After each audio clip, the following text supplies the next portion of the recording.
Good. Well, thanks, Matt. I thought that was a good way to kind of wrap things up and kind of look at the experience across the nation, what other folks are doing. So with that, I'll open this panel up to questions from the audience.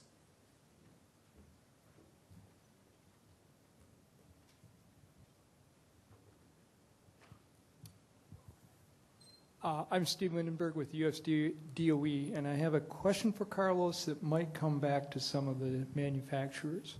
In an early EPRI illustration, you showed shifting the load into the light night hours. Can you control individual charging and move it around during the night so that all of the vehicles would have a partial charge in the middle of the night, or do you have to go from one vehicle to the next because of charge status? And we heard a little earlier that if I turn off or turn on chargers, some do, some don't recognize what the charge rate is. So I'm trying to understand how much control do you actually think you might be able to have today, and what about in a smarter grid? I believe the technology it's there to be able to control charging in a variety of ways. If you look at the graph, essentially it was the third curve that actually you're referring to, where actually you achieve the most smoothing effect, for lack of a better word.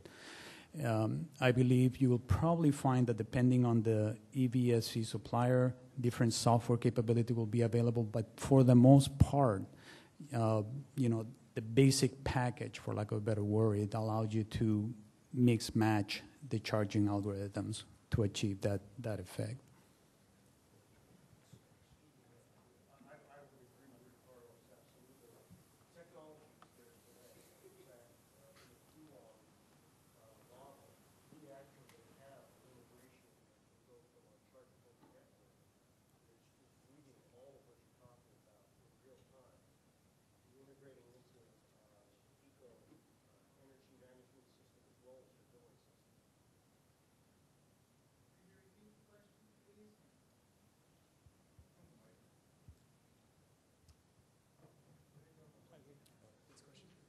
Is this one on?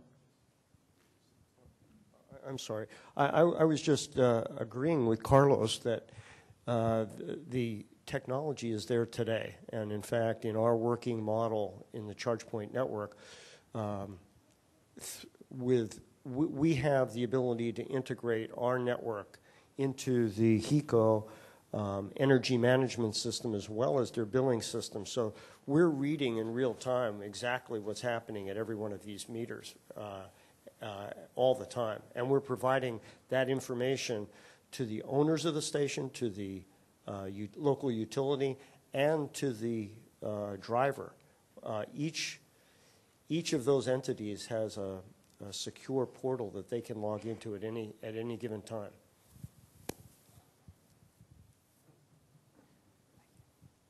Dan from Plug-in America. As many of my friends in the audience know, I drive a RAV4 EV, which is one of the survivors from the California ZEV program, and have it here on Oahu, and have been driving it for a couple of years. I also am the only person in Hawaii taking advantage of residential time of use rates at the moment. Those were passed here and are in effect now. So literally everyone in this room can sign up for time of use rates now. Like your EV proposal rate, it's available to the first 1,000 customers, and it's nowhere near 1,000 people signed up for it yet. My calculations show that if I were to drive about 10,000 miles per year, being on the existing time of use rates in Hawaii, driving my EV, I would be saving between $500 and $700 a year. So when people ask what can you do now to get EV ready, you can sign up for time of use rates right now. They'll change your meter to, I think it's the same meter that you get if you get a net metering installation. It's a standard smart Itron meter. So my question, Carlos, though, is currently the back end of your operation, unfortunately, since there are only a handful of us on that rate, each month, one guy inside of Hawaiian Electric has to manually compute with an Excel spreadsheet what the difference is and work that back into my bill. So is what is, if you're going to get the EV rate in and we're going to get all these cars, what's being done inside of Hawaiian Electric right now to automate that process? Sure, thank you. That's a very good question. First, step number one essentially is get the rates out there, making sure that we can provide the flexibility that that electric vehicles need. Yes, it is a manual process now. We're working on bringing in online a new CIS system that will address that kind of capability moving forward. But in the meantime, we're not stopping. I mean, we need to provide the service that the community needs, and that's what we're doing through these EV electric vehicle pilot rates. This is a question for Eric or for Carlos as well. When we were looking at the scenarios where you showed the 10% penetration, the same as the first question, you talked about making sure we don't charge during peak hours and making sure it's different timing. What about the scenario of trying to have the vehicles actually use their energy when people come home from work? So that would shave the peak. And they're doing this in New Zealand right now, where when people come home from work, they still have enough charge where they can power all their high-powered appliances, and it's shaving the peak from 30 to 70%. So then we've thought about renewable generation being distributed, but what about distributed storage through EVs? Yeah, another good question. I believe you're talking about is quote-unquote V2G, vehicle to grid. And there are very many discussions on that topic.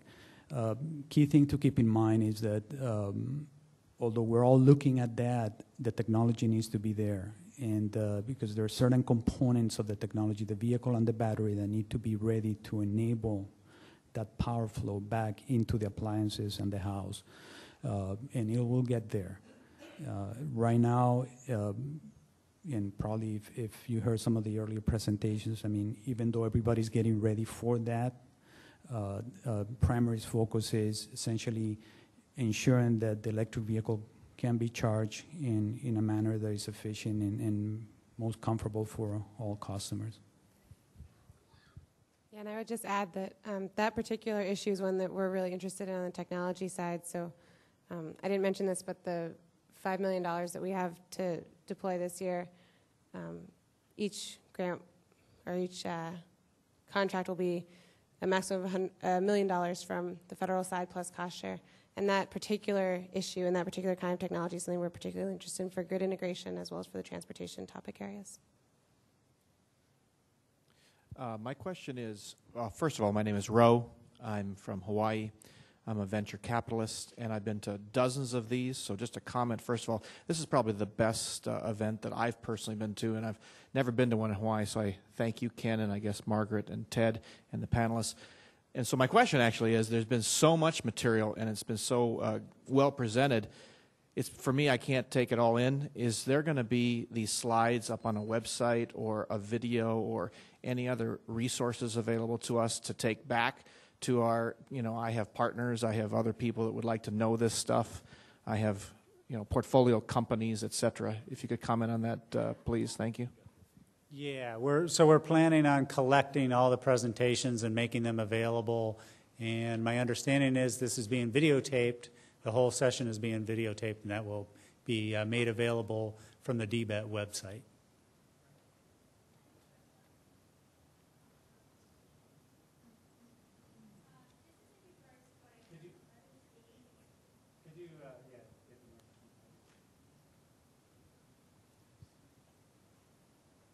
Hi, I'm Tina Quizon, and I'm an executive TV and radio producer.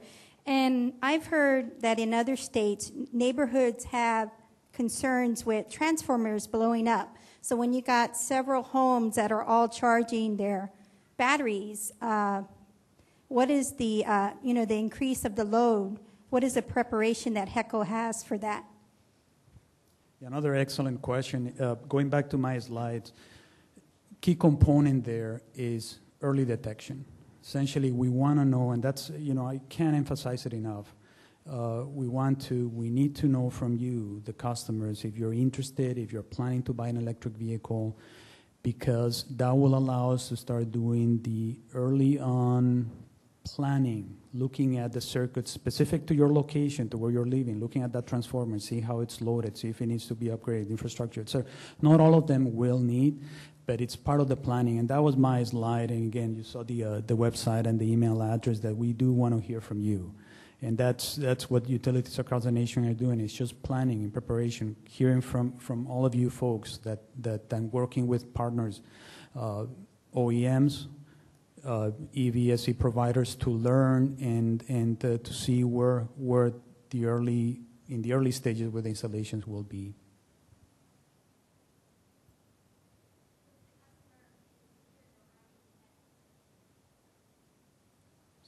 Sorry, I couldn't hear that.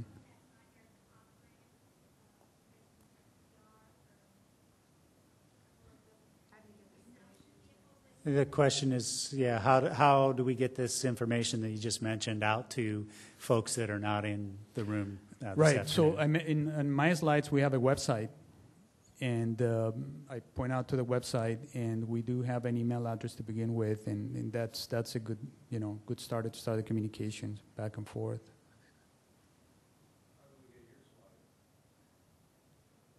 Yeah, I believe that's going to be part of the. Yeah, we're collecting all the slides, and we'll Yes. make them available on the website, the DBET website. There's a question way up in the corner there. You can go ahead, and if we can move a micro. Hey, I got one. All right. I got one here, and then We have a couple guys with the mic, sir. Go ahead, Mark. go ahead, Mark. Okay, hey, Mark Missionary with WeGo Hawaii. I got a parking ticket here, a receipt from the garage of this building. This building's owned by the state. I'm not going to pay this today because I drove here in a plug-in electric vehicle. So we need to get more of us to doing this, and let's test this system. Jim, if you give me that $6 million, I will have everybody in this room in a brand new electric vehicle in 6 weeks. I want you to be the Oprah of electric vehicles, okay? So get out your checkbook and your pen, brother, and we're going to turn this town upside down. Now, for the DPP and HECO, okay, I plan on selling between 3 and 6 of the vehicles at the show this week. Those people are going to be on the street in Hawaii next week in electric vehicles. So are you guys ready to go? I mean, when my customers hit the street next week, are they going to be able to get electric vehicle tags, get their permits for the houses, and get on the time of use program? And how do I work with you so I can take good care of my customers? I'll start it, and then maybe you can follow up. Thank you. So first thing is we would like to know as soon as possible who those customers are. Again, trying to preparation and knowing where they are and what they need to be. Well, right. So you saw the email address. The first thing, you can email us. And we'll be around here too. If you can just grab me or grab some of the other HECO people. More than happy to get the information. Number one.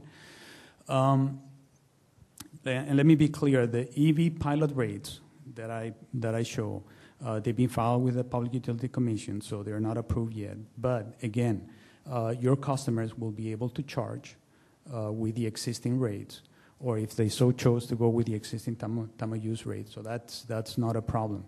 What we want to make sure is that from a service standpoint, the points where those customers will be have the transformers are, there's no loading issue. I believe on the state side there is a variety of other requirements that they need to meet. In answer to your question, are we ready to go for issuing permits? Well, of course we are. That's what we do.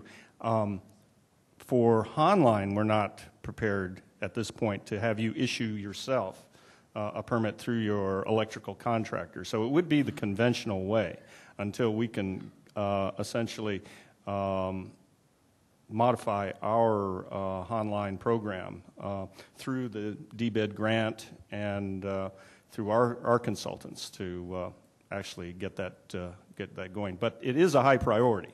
Let me put it this way.